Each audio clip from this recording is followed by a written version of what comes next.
Hey, what's up guys? In today's video, I will be showcasing you how to set up an eSIM on your new Samsung Galaxy S26 Ultra. So let's begin the video. Before you begin, to activate the eSIM, make sure you have your QR code or the activation code ready. You can get this by contacting your service provider or through their mobile app. Also, ensure your phone is connected to a stable Wi-Fi network. First, open up your settings. Then tap on Connections and select SIM Manager. You will see an option that say Add eSIM. Tap that, and if you have a passcode, enter it. Now you will have few options here. Scan QR code is the most common method. Simply bring the QR code from your carrier into the camera frame.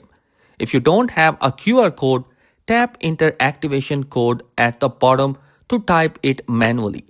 Once the code is detected, tap Add and give it a few seconds to register with your carrier. You can actually add multiple eSIM to the Galaxy S26 Ultra by following the same process. Again, this is perfect for travelers who wanted to keep a local data plan ready to go.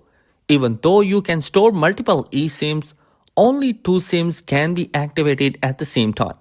This can be one physical SIM and one eSIM or two eSIMs.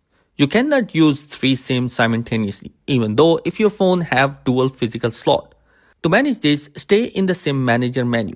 Here you can toggle which SIMs can activate and assign which one you want to use for calls, messages, mobile data. So guys, basically this is it in this particular video on how to insert the eSIM on your Samsung Galaxy S26 Ultra.